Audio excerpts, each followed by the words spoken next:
دا هغه ځای دی چې چېرته ما د لومړي ځل لپاره قلم او کتابچه راواخیستله. تاسې په هغه وخت کې زموږ زده کوونکي وئ او ښه بااستعداده زده کوونکي وئ او د هغه وخت نه ستا ځیرکتیا او ستا پوهه او ستا دا وړتیا موږ په هغه وخت کې درک کړې وه چې انشاءالله تا نه به یو ښه سړی او ښه انسان او د خلکو د زړه دردمان او د خلکو زړه خوشحالوونکی شخصیت چې دی دا به انشاءالله جوړېږي چې تقریبا 3,25,000 افغانیو په شاوخوا باندې چې دی دغه چمن او دغه سړکونه او دغه پارکونه او ګلدانونه چې یو مو هلته د ښوونکو دپاره چمن جوړ کړو یو چې دی دا د زده کوونکو دپاره چې دی دا چمن دا موږ چمن جوړ کړو او د شاګردانو کې کوم یو ډېر شوق دی دغو کې دې شاګردان کوم چې شوق هغه نه دی رالي او تا نه مې چې وال خوړل هم همداسې و. دا یو صنف ده هغه وخت کې لږ غربت ډېر و او دا یې بل صنف ده یو مرکزي لیسه ده او دا باید د ښوي په سطحه یو ښکلې لیسه وي هم د تفریحي په لحاظ سره او هم د زده کړې په لحاظ سره. نو دې لایق هم په دې دوو مسایلو کې موږ ډېره زیاته توجه کړې ده چې یو تفریحي ځایونو جوړولو او مسافرونو چې په دغه مکتب کې درسونه ویلي هغو ته به پته لګېږي دا به موږ په شا کړي وو او په شا کول هم څنګه ماشومان یو که نه بس داسې مو په شا کړی مجاهد داسې واله چې اوس رانه ونه غورځي داسې مو په شا کړو نور لاړو هغه ته. سلامونه ستړي مو شئ وخت مو په خیر درنو ملګرو تمه ده چې تاسې ټول درانه به راته رکه روغ اوسېږئ. له ښه بخته بیا هم ښوي ولسوالۍ ته راغلی یم. په ښوي ولسوالۍ کې بیا توکل بابا د لیسې انګړ دی چېرته چې زما د زده کړو لومړی پړاو پیل شوی و چېرته چې ما ته کتاب په لاس کې راکړ شوی چې ته د وطن لپاره دغه کتاب ولوله او له همدې طریقې خپل وطن ته خدمت وکړه. هغه کلاس به هم در وښیم یا هغه صنف به هم در وښیم چې کوم ځای کې به ما د مدیر صاحب د لاس نه ډېر وال هم خوړل خو یو برکت یې دا دی چې مدیر صاحب که څومره موږ ته وال راکړي خو دومره صحیح راته زده کړي دي چې زه باور لرم که یو څوک که پوهنتون هم ولولي نو دومره څه به ورته زده نه کړي ځکه دې به موږ ډېره خواري کوله ډېر زحمت به ایستو تر دې پورې چې کله به موږ غیرحاضر شو نو په بله ورځ چې به راغلو ټکي په ټکي پوښتنه به رانه کوله. نن راغلی یم خپل زوړ مکتب ته او غواړم چې همدلته له استادانو سره او هغو استادانو سره چې ما سره یې ډېره سخته ویستې ده خبرې اترې وکړم او تر تاسې ورسوم. راسره پاتې شئ دغه خپرونه مخ ته وړو او ښه وخته هغه وخت کې دی دلته استاد و اوس نو مدیر صاحب دی د دغه لیسې د مدیریت چارې ورته رغاړې دي دغه لیسه چې ده اوس د ده تر سار لاندې ده له همده سره غږېږو. سلام ستړی مو شي مدیر صاحب محترم. وعلیکم سلام ورحمت الله وبرکاتو. مخلص صاحب تا ته او هرکلی وایو او ستا له طریقه او ستا د برنامې له طریقه ټولو هیوادوالو ته سلامونه او نیکې هیلې وړاندې کوو. خوښ خوشحاله شو چې ته راغلې او زموږ د لاس نیالګي زموږ افتخار یې زموږ ویاړ الله دې ژوندی لره او خدای دې سرلوړی ډېره زیاته مننه مولوي صاحب محترم. مولوي صاحب محترم وبخښئ ستاسې خبره مې قطع کړله ځکه کوم انسان چې په ما ډېر ښه ولګېږي د هغه خبرې به دونه زه نه اورم څومره چې زه پوښتنې کوم که نه نو وبخښئ خبره مې قطع کړله. دغه صنف دې یاد شي او دغه قرآن کریم دغه صنف مې یاد شي چې په دې صنف کې زموږ د نهم ټولګي پورې هغه وخت کې لا متوسطه وه نهم ټولګی چې دی دا په دې ځای کې به ناست و او یعنې دغه ځای نه به موږ نهمان فارغول بیا به سید جمال الدین لیسې ته لېږل ولله الحمد چې په دارالرسول کال کې بیا دا په لیسې باندې تبدیل شو نو د دې ځای نه بیا موږ نور فراغت شروع کړو تر نن ورځې پورې دولسمان د دې ځای نه فارغ. بلکل زما هدف دا هغه دی چې کله دغلته زه ناست وم فکر کوم اتم صنف و او 2008 کا اووم کالو او دغه شانتې وخت و وختونه تېرېږي نو بس تاسې په هغه وخت کې زموږ زده کوونکي وئ او ښه بااستعداده زده کوونکي وئ او د هغه وخت نه ستا ځیرکتیا او ستا پوهه او ستا دا وړتیا موږ په هغه وخت کې درک کړې وه چې انشاءالله تا نه به یو ښه سړی او ښه انسان او د خلکو د زړه دردمان او د خلکو زړه خوشحالوونکی شخصیت چې دی دا به انشاءالله جوړېږي او خوښ چې انشاءالله چې په مغه ارزو هیلو تقاضاو باندې الله تعالی دا مقام تعالی نصیب کړی دی. الله دې سلامت لره مولوي صاحب. زه بار بار دا خبره کوم که دغه مکتب کې زه نه وی نن به په دې حال زه نه وی نن که یو 15 کسان ما پیژني یا 15 کسان زما په خبره باور کوي نو اول ستا او بیا دغه ټولو استادانو برکت دی او خاص د دې مکتب برکت دی چې زه یو څوک یم او زه هیله دا لرم چې خپل اولادونه که چېرته څوک دغسې مکتبونو ته راولېږي او یا سم استادانو ته کښېنوي نو انشاءالله تبارک چې نتیجه به یې مثبته وي. استاده د هغه وخت کې چې کله دلته وم قرآن کریم تا به راته تدریس کولو او موږ به زده کړې کولې یو وخت داسې مو چې لنډ مودې لپاره زموږ نګران هم شولې فکر کوم لنډې مودې لپاره حاضرې کې د ډېر سخت دریځ وي بیخي د معاف کېدل نه منل یعنی چې دا د بیخي نه منل چې یو څوک شاګرد دې نه وي او ته ورسره ګزاره وکړي اوس هم هماغه دریځ لري که نه یاره دا دریځ خو لیله الحمد تر دې دمه زه اوس هم لرم دا دریځ مې په دې خاطر باندې دی چې زموږ استاد افغانستان ډېر بېوزله دی او ډېر وروسته پاتې دی او زه چې څونه فکر کوم یوازې د دې هېواد ترقي او آبادي چې کومه ده هغه د تعلیم پورې تړلې ده او هر افغان چې زده کړه کوي باید سالمه زده کړه وکړي پوره زده کړه وکړي چې تر څو د هغې نه ښه شخصیتونه جوړ شي او دغه هېواد زموږ او ستاسې د بدبختۍ نه او د فقر نه د غربت نه دا وژغورل شي بل طرف ته زما ډېره زیاته سختدریزي په دې کې وي چې زموږ د منطقې زیاتره ځوانان د ډېرو غریبو خلکو بچي دي ډېرو غریبو د ډیډیمارانو بچي دي د مزدورانو بچي دي د دهقانانو بچي دي او دا پلرونه ډېر په زحمت سره دا روزي او دا رزق چې دی دا ګټي دي خپلو اولادو باندې دا مصرفونه کوي نو هر وخت دپاره مې دغه احساس چې دغه یو پلار چې هغه د خپل د زوی دپاره دومره کړاوونه زحمتونه تېروي دا زوی باید دغه د خپل د پلار هیلي او د دې وطن هیلي او د دین هیلي او د اسلام او د دې هېواد هیلې چې کومې دي دا باید بې ځایه نه کړي او دا باید ښه پوره کړي او ښه زده کړه ورته وکړي تر دې چې د دې ملت دپاره یو ښه تربیه شوی خادم صادق مؤمن مخلص انسان چې دی دا وروزل شي او تر څو د ده ژوند هم ښه شي او د دې هېواد دپاره د آبادۍ ذریعه هم وګرځي ډېره مننه او زه چې څومره فکر کوم مولوي صاحب محترم تاسې په دغه خپل پلان کې او په دغه خپله ستراتیژي کې تاسې تر دې دمه پورې ښه بریالي روان یاست یو ژوندی مثال یې تاسو ته وایم درنو لیدونکو هغه دا دی چې کله مدیر صاحب دلته د مدیریت چارې ورته غاړې نه وي دلته استاد هغه وخت دغه احاطې دیوال موږ نه درلودو دغه کمبوټي چې دي استاده وبخښه ډېر زیات دا کمبوټي چې دغسې ښه په سیستم کرل شوي دي هغلته یو چمن دی او دلته د لوبو دپاره یو ښایسته ماحول یې جوړ کړی دی دغه زده کوونکي چې دلته راځي د دې ترڅنګ چې یو ښه زده کړه کوي یو ماحول ورته جوړ کړی دی د دې لپاره د تفریح لپاره یو ښایسته ځای هم مناسب ځای جوړ کړی دی او استادان یې ورته په دې مقرر کړي دي چې تاسې دا وڅارئ تر څو ماشومان د خپله تفریح هم وکړي دې ترڅنګ ورانې ونه کړي نو دم ګړی هلته ګورم یو استاد ورسره موظف دی او دې ته دا وظیفه ورکړې چې استاده نن ستا دا وظیفه ده چې دغه ماشومان ته وڅارې تر څو ورانې ونه کړي او د تفریح ټایم هم دی نن فکر کوم په تفریح کې زه راغلی یم که نه او نو استاد دغه احاطې دیوال او دغه ځینې نور کارونه چې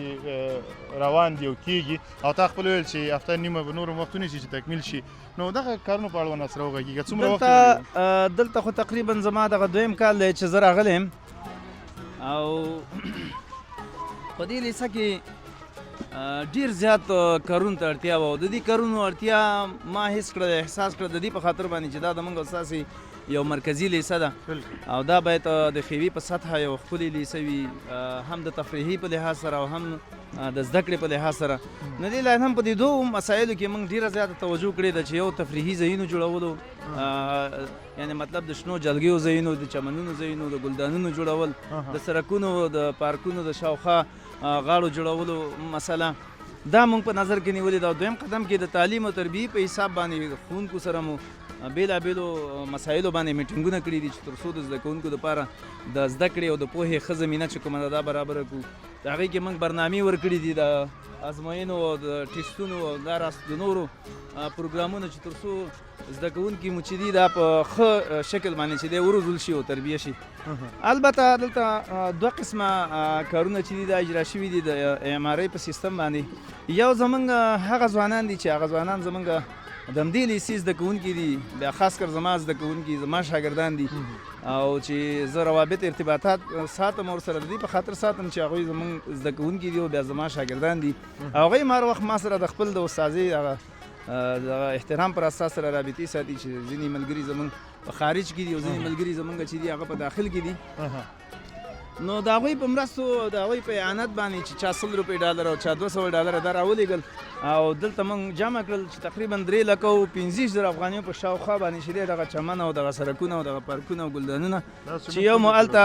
یو مو هلته د ښوونکو دپاره چمن جوړ کړو یو چې دی دا د زده کوونکو دپاره چې دی دا موږ چمن جوړ کړو او د چمن شاوخوا غاړې چې کومې دي دا موږ ډیزاین کړي دي په سړکونو باندې هغه سړکونه مو ورته پاخه کړي دي بل مو دریځ جوړ کړ چې تر څو د دغه دریځ د مخې نه موږ غونډې ونیسو او لوی دریځ دی غټه سوپه ده چې په هغې باندې زموږ میلمانه یا مطلب راغلي دوستان چې څونه ګډونوال د غونډې وي چې هغه میلمانه وي رابلل شوي وي هغه په دې دریځ باندې هلته کښېني او د مغزین خپل خطابه چې کومه ده وړاندې کی نو دا تعمیراتي برخه چې کومه ده دا زمونږ د ولسونو او د هغه زده کوونکو نه چې کوم زمونږ په خارج کې دي د هغوی په اعانت باندې شروع شوې ده پاتې شوې احاطه تقریبا 200 متره شاوخوا احاطه ده 200 متره مربع شاوخوا چې تقریبا 1.8 سانتي ارتفاع لري او تقریبا د 80 سانتي چې کومه ده سنګکاري لري نو دغه احاطه شوې ده او شپږ تدریسي اتاقونه دي یو پکې اداره ده چې دا تعمیري برخه د تعمیر دی هغه برخه یو پکې کوهی دی بل پکې 15 تشنابونه دي او بل زمونږ یو عمیق صحي کوهی دی بل لاس مینځلو دغه دی ځای دی نو دا زمونږ د اسلامي امارت د پالیسي او د پروګرامونو د انکشافي پروګرامونو پر اساس سره چې موږ هلې ځلې وکړلې منډې ترلې مو وهلې زحمتونه مو ویستل او د مشرانو د کور ودانې زموږ غږ یې واورېده دا غږ د اورېدو پر اساس سره چې دی دغه تعمیر او احاطه او همداراز نور د سره ملحق مسایل دا د یونیسف موسسې د خوا نه د هغې د مالي اعانت باندې چې دی دا تاسیس شول او دلته جوړ شول نو دی هم د دې پر اساس سره زموږ په مکتب کې یعنې په دې ښوونځي کې په توکل بابا لیسه کې په ډېر فزیکي لحاظ سره چې دی تحولات چې کوم دي دا رامنځته کړل او ښکلا یې چې دا راویستل او انشاءالله نور هم په کوشش کوي چې د ده ښکلا او د ده ښایست دپاره چې دی نور هم کوشش وکړو چې ولې زموږ مرکزي لیسه ده او دا باید ډېر یعنې مطلب په زړه پورې لیسه اوسي د خلکو د ننداره کوونکو دپاره همداراز د زده کړې په چوکاټ کې همداراز په تفریحي برخه کې دا باید یو داسې لیسه اوسي چې هغه د خلکو دپاره د ډېر زیات د ذهني ارامتیا ذریعه مو ګرځي او د تعلیم تربیې په پرمختګ په حساب باندې خوشحاله اوسې الله دې سلامت لره ډېرې ښایسته خبرې دې وکړې دغه کارونو چې تا یادونه وکړله څومره وخت یې ونیو دې تقریبا زما د راتلو دغه 2 کاله وشول دا دویم کال روان دی یو کال مخکې ځکه دلته زه په 1403 کال دویم کال کې چې دی زه رالم او دغه 1403 کال چې دی دا په جریان کې دی دغه 2 کالو کې چې دی دغه مکمل تحولات چې دي دا موږ په دې لیسه کې چې دا راوستل او کوشش کوي چې نور هم انشاءالله تحولات چې دي دا راولو نو د سپورتي میدانونو جوړولو لپاره کوټ کړی دی چې هغه د خیره سره برابر کړو او همداراز زمونږ نور زینتي بوټو کې نول دی هغه مخته یوسو همداراز ځینې مثمر لکه نارنج ونې دي او د لیمو ونې دي دا د خیره سره مخته یوسو نو ډیزاینونه هم کړي دي انشاءالله چې څه کال د دې لپاره برنامه لرو چې دا د خیره موږ برابر ډېره مننه مولوي صاحب سره له دې چې ډېرې خبرې مو کړلې ته به ستړی مې راسره خو 2-3 پوښتنې نور هم لرم چې دا هم جواب شي باید دم ګړی په دغه لیسه کې څو زده کوونکي دي او څومره استادان په دندو بوخت دلته تقریبا 250 تنه زمونږ پرسونل دی چې په دې کې 6 تنه چې دي زمونږ ښوونکي دي او 180 تنه زده کوونکي دي زمونږ 180 تنه او په 2 شفټونو باندې چې دی تدریس مخته وړل کېږي 6 تدریسي شعبې دي زمونږ 2 شفټه چې دی درس مخته وړل کېږي د 9 نه 12 پورې ساري ټیم دی او د اول نه تر 6 پورې چې دی د ماسپښیني ټیم دی بالکل مولوي صاحب کله داسې شوي دي چې تاسې خپله د خپلې ادارې نه راوځئ او په ناڅاپي ډول یو صنف ته ننوځئ هلته حاضري راواخلئ ویې ګورئ او یا هم داسې څه شوي وي چې هلته ورشي یو شاګرد راپاڅي چې ته پاڅېږه تاسو څه زده کړي دي که نه دي دا کار خو موږ په هر هفته کې کوو او ځکه زموږ دلته برنامې داسې ترتیب شوي دي تنظیم کړي دي موږ چې په هر هفته کې موږ هر یو کار دپاره چې دی پلان ورکړی دی د شاګردانو د ارزیابۍ ټیم جدا ورکړی دی موږ چې په صنفونو باندې ګرځو هغه نه یوازې چې زه ځان له ګرځم بلکې ما سره معاون تدریسي یا کوم مسلکي ښوونکی دا را سره ملګری وي په صنفونو کې ګرځو د تېرو درسونو د کورنۍ وظیفو او د صنفي فعالیتونو همداراز په اخلاقي برخه کې په دې ټولو برخو کې د زده کوونکو نه چې دی پوښتنې کوو او د حاضریو په حساب باندې کنټرول خو زموږ ډېر زیات دی په نسبت د 13 کالو باندې د حد د اندازې نه ډېر زیات دی چې بالکل اجازه د ښوونکي دپاره موږ چې دی نه ده ورکړې چې دغه 2 شیونه ډېر زیات مهم موږ د ښوونکو دپاره لازم او ضروري ګرځولي دي چې لومړی پلان او دویم چې دی د حاضرۍ اخیستل د زده کوونکو دا ډېر زیات مهم موږ په نظر کې نیولي دي ډېره مننه مولوي صاحب خبرې خو مو وکړلې داسې څه چې ستا په زړه کې پاتې او ما پوښتلی نه یو غواړې چې د خپلو هېوادوالو سره شریک هغه به څه وي هېوادوالو سره اول خو ټولو هېوادوالو ته وایم چې راځئ دغه افغانستان دا ملک دا آبادۍ ته ضرورت لري دا خدمت ته ضرورت لري، دا نور صداقت ته ضرورت لري. دا د دې ملک حق دی په موږ او تاسې باندې. دا ملک ډېر زخمی دی، ډېر زورېدلی دی. راځئ چې په ګډه سره خپل لاسونه سره یو کړو، که هغه ښکته دي که پورته دي، که دلته په داخل هیواد کې دي او که په خارج کې دي، په هره برخه کې چې دي ټول افغانان دي، ټول مسلمانان دي. او یو ښکلی نظام الله تعالی موږ او تاسو ته راکړی دی او را نصیب کړی دی. او دغه نظام زموږ او ستاسې یو اسلامي او عقیدتي نظام دی. او د دې نظام ښه کلکه پشتباني وکړو، هره خبره په قانون او چوکاټ او د اصول سره برابر وکړو، خپل افغاني هویت ته او خپل افغاني اسلامیت ته چې دی توجه وکړو، چې تر څو زموږ او ستاسې دغه ملک نور د دې بدبختیو نه چې دی خلاص شي. ډېره زیاته دغه غوښتنه د ټولو هېوادوالو نه لرم. هسې په نورو خبرو باندې نور دا ملک ترقي نه کوي، که کېدلی نو په 45 کاله موږ هر څه وکړل، خو لیکن په یو شي کې موږ نتیجه ورنه کړله. یوازینی کار چې زموږ او ستاسې دپاره نن پاتې دی هغه اتفاق ته دی، وحدت ته دی او صداقت ته دی او ښه رښتینولۍ له دی او خپل ضمیر او خپل ګریوان کې سوچ کول دي چې یاره راځئ زموږ یوازینی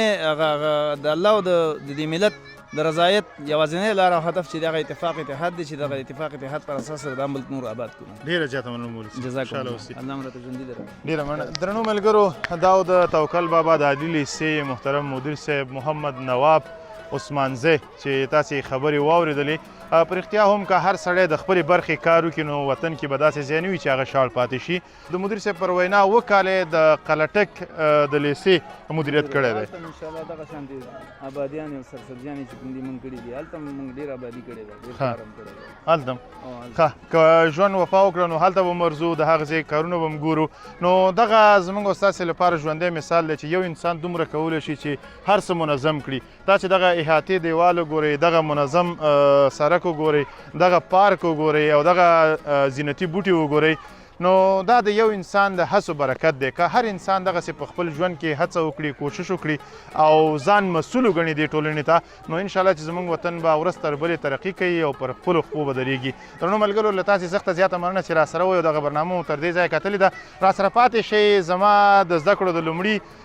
پړاو هغه ځای نه درښیمه چې موږ پکې کتابچه او قلم په لاس کې اخیستی او ګرځېدو به پکې. دا هغه وخت داسې نه و. راځئ هغه صنفونو ته هم ورځو چې هغه صنفونه چې ما پکې زده کړې کړي دي. راسره پاتې شئ.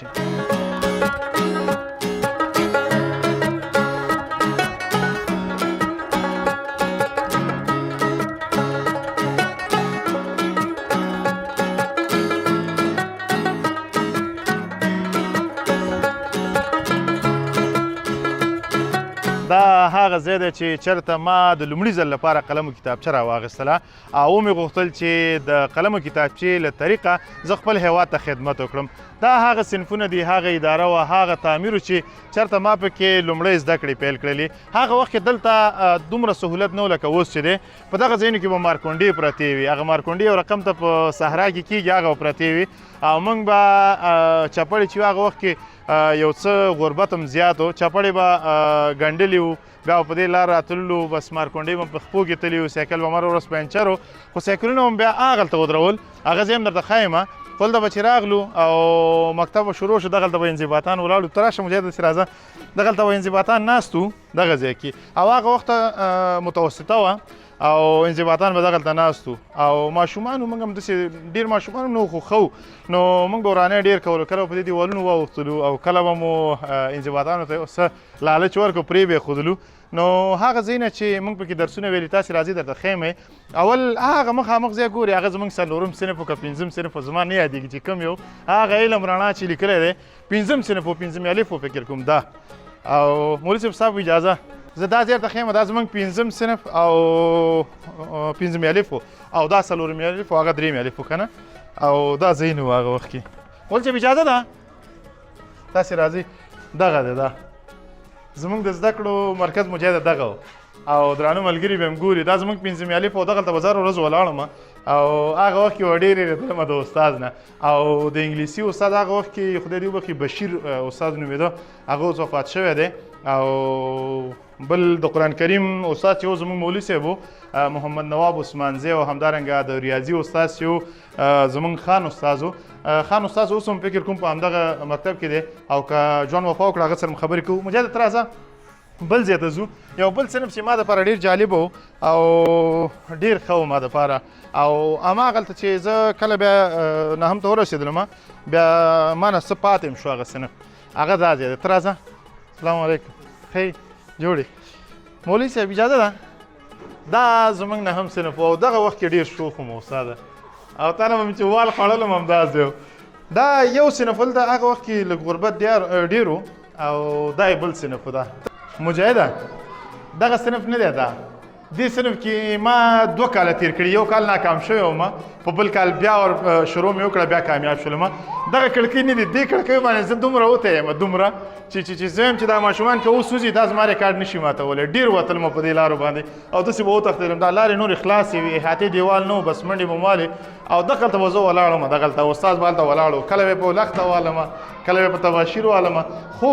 هغه وال د دې سبب شو چې نن زه یو څه زده کولی شم یو څه چاته ویلی شم خبرې کولی شم. نو ټول د دغه صنف برکت دی. درنو ملګرو دغه صنف کې زما د زده کړو هغه بنیاد ایښودل شوی دی. مجاهده ته راځه.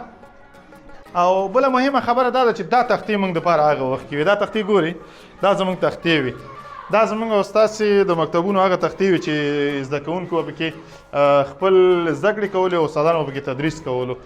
او ډېر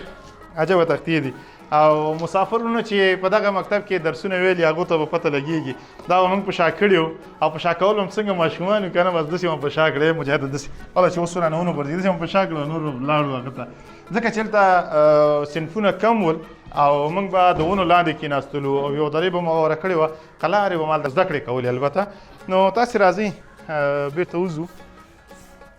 دا بیا زموږ اداره وه. مجاهده ته راځه. مولوي صاحب اجازه ده زه چې هر صنف ته ننوځم تا نه اجازه اخلم به ګوره. اجازه ده؟ دا خو بنده ده فکر کوم.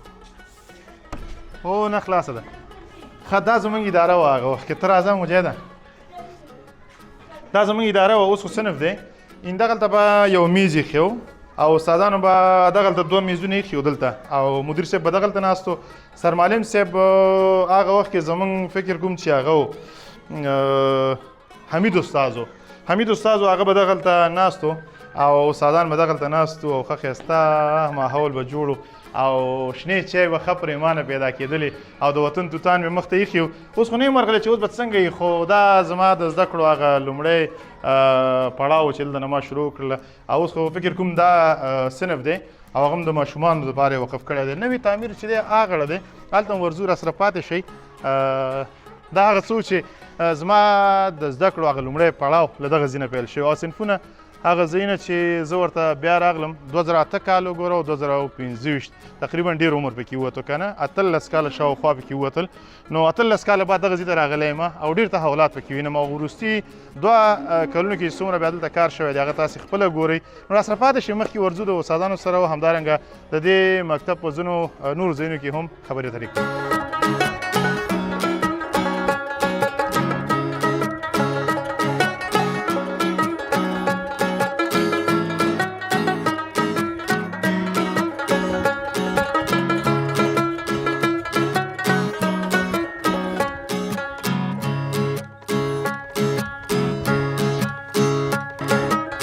بیا هم ستړي مو شئ. په خیر راغلی درنو ملګرو. کوم ځای ته چې راغلم دا ونې دا نیالګي دا بوټي موږ کرلي وو موږ نیال کړي وو البته او اوبه به موږ ورکول. د مدیر صاحب خبره موږ باندې به یو څو نیالګي راته ښودلي وو چې دغه نیالګي ستا شول. شپږو دا نیالګي به موږ ته راکړي وو بس هماغه ته به موږ اوبه اچول. بیا به استادانو ډېر راته هغه هم کول که نه چې ستا نیالګي نن تږي او زر نه غټېږي او داسې دی او هغسې چې ننګولو به یې موږ به خواري کوله زحمت به مې ایسته هغه ځینې به مو راوړل ور اچول به م. خو هغه زما یو ورور وایي هغه مجاهد دواړه همدلته ولاړ دي مخامخ راته هغه وایي چې دا بل لټو او د دې نیالګي مې په ما اوبه کول هره ورځ. نو زه او دغه یو استاد درته معرفي کومه دا هغه څوک دی چې خپله ځواني په همدغه ښوونځي کې زړه کړله او د هېواد راتلونکي لپاره د هېواد راتلونکي نسل لپاره یې هر څه وکړل. هغه وخت چې موږ وو هغه وخت کې دی د کیمیا استاد خو اوس نه پوهېږم چې دی به دلته څه تدریسوي. له همده سره غږېږو ساینس تدریسوي. سلام ستړی مو شي په خیر راغلی. وعلیکم سلام په خیر راغلی. سال د خیر د ښه جوړې خاص د قراري ده سیدم. ډېره مننه. ما پېژنې؟ تو میراب ګلي زموږ شاګرد دی شوی که نه. وال خو دې کله نه راکړي یادېږي دي کېدای شي کرم پښتنې کړي نو حتمي وال پکې راځي خو وال موږ نه کوو زموږ وظیفه نه ده چې وال ښه 18 کاله بعد دې وینم او ماشاءالله هماغسې تندرست دی لکه ځوان انرژي ډېره ما دلته وشو 15 کاله ما دلته وشو ستا 15 کاله وشو زه 18 کاله بعد دې ښوونځي ته راغلی یم دغه لیسې ته راغلی یم بلکل بلکل څنګه دي شاګردان اوس موږ ډېر شوق وکړه دوی یا نسبت تاسو دوره ډېره ښه وه ښه او دا شاګردان خو ډېر واړه دي نو څه پوهېږي دی موږ هم واړه وو که نه ځوانان به خیر نسبت تاسو ځوانان وایي که نه اووم اتم نهم دا شاګردان وو که نه او دا شاګردان چې وو دا خو واړه دي ماشومان دي نو که نه بیا هم ښه دي بیا هم ښه دي او تدریس څنګه روان دی ښه روان دی شرع انشاءالله تدریس هم ښه روان دی او دا شاګردان هم په جوماتونو کې تعلیمات یې کړي دي انشاءالله ډېر ښه دي او ته خو به ډېر نه ستړی کېږي ورسره ډېر دا زموږ ټول نمونه یې دا دی بس محیطي مواد دغه کوو مثال شکلونو کې څنګه ښودل شوي دي یو ساده مثال ورته ورکوو ته په دې رقم شاګردان پوهېږي پرې ښه ژوند روان دی ژوند روان دی شاګردانو کې کوم یو ډېر شوق دی دغو کې دې شاګردان کوم یو چې شوق هغه نه دی راغلی هغه نه دی راغلی نه راغلی زموږ صنف د یادېږي زموږ صنف کې څوک ډېر شوق و هغه وخت یادېږي 18 کاله یا ډېر لږ شان دی ما ته مخ راواړه ته ډېر شوق وی که نه زه تکړه هم ومه ګوره استاده که دې یاد شي زه ګوره ښه وي تکړه وي موږ ته معلوم دی که نه لو بیرجي استاد وم ستاسې که نه بلکل مطلب که شوق هم خو استاد وم ما دلته ډېر وخت شو که نه دا ساینسي مضامین ما تدریس کړي دي یو وخت مې کیمیا تدریس کړې ده او جیولوژي مې هم تدریس کړې په 10م صنف کې دا مولوي صاحب شاهد دی موږ تعمیر کې به ناست وو او درسونه ویل ښه ده بلکل انشاءالله اوس هم ورته ښه ماده سو د خدای فضل دی مدیر صاحب خبره کوي وایي ستا شاګردان ټول ډاکټران دي انجینران دي غټ غټ خلک دي که نه په غټو وظیفو دي کله کله پوښتنې ته دې راځي چې استاذه ستا د کور ودانې موږ د دې درجې ته ورسولو یاره انشاءالله ډېر محترم چې راشي زموږ ډېر احترام ساتي او کوم دی که ځکه چې موږ داسې وخت یې کړی دی چې دا شاګردان به موږ نه خفه شوي یاستي او موږ نه ښه خاطره لري او موږ هم شاګردان نه ښه خاطره لرو نو که نه او ښه درس هم ورکړی وخت هم ځای کړی دی ورته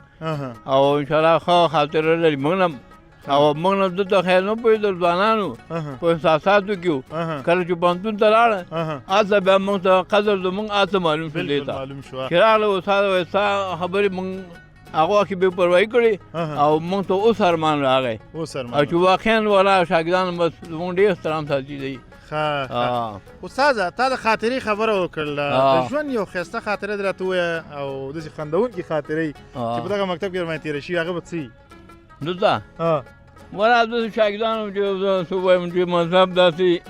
داس به مې ویل چې هغه به یا یو خوا بل خوا به کوو مثال که نه خو نه پوهېدل ځوانان په احساساتو کې وو که نه موږ به ورته دغه به ورته وکړو بیا به قانع شو قناعت به مله ورکړو بیا به قانع شو بیا او بیا به ارام شو مثال قناعت به یې وکړو بیا اصلاح شو بیا ډېره مننه استاده په وروستیو کې څه پیغام لري درنو هېوادوالو ته زما پیغام داسې چې کومه دغه ده زموږ ستاسو لپاره په وطن کې د هر څه تعلیمات ډېر مهم دي نو هېڅ وخت کې د خپل ماشومتوب مرحله چې دا ډېر مهمه ده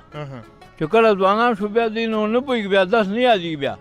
کله چې دوی د درسونه یادېږي په دغه مرحله کې یادېږي چې دا ماشومان دي د دې ماشومانو په دغه کې تقریبا د ماشومتوب مرحله چې ده 18 کالو په ډېر چټکۍ دې وخت کې دا مرحله کې چې ته دې متوجه شي نو درسونه ډېر ښه مخکې کېناستل نو بیا آینده یې له یاده نه وځي بیا او موږ به خواري کوو د شاګردانو لپاره چې د مشرانو احترام وساتئ او بد مه کوئ شاګردان بد اخلاقي کوم یو کوي تاسې هغې نه متنفر شي تاسې هغه کار مه کوئ ډېره مننه خوشحاله اوسې استاده الله دې سلامت لره کور دې ودان چې د ژوند ډېره برخه دې خدمت ته وقف کړي مننه تاسې مننه